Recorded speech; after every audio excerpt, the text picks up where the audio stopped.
Talatang 23, 16 hanggang 20. Sinalubong ng Panginoon si Balaam at nilagyan ng salita ang kanyang bibig. At sinabi, bumalik ka kay Balak at ganito ang iyong sasabihin. Nang siya'y dumating sa kanya, siya'y nakatayo sa tabi ng kanyang handog na sinusunog, nakasama ang mga pinuno sa Moab.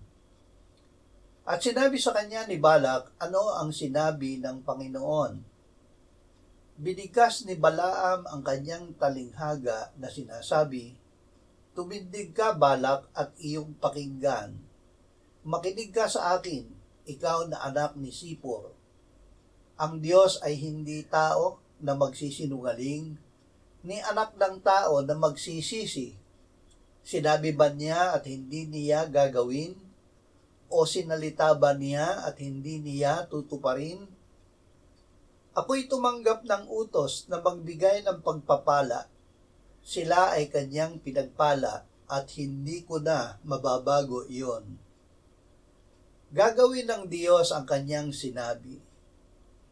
Sina Balaam at Balak ay hindi mga Israelita.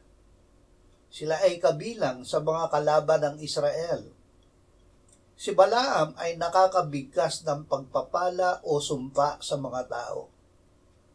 Ilang beses na hiniling ni Balak na sumpain ni Balaam ang mga Israelita na noon ay inaakay ng Diyos patungo sa lupang pangako.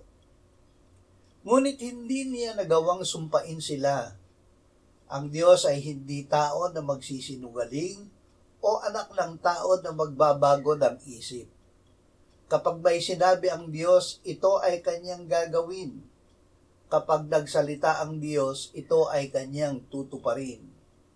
Sinabi ng Diyos na pinagpala niya ang Israel, kaya't iyon ay hindi na bago ni Balaam.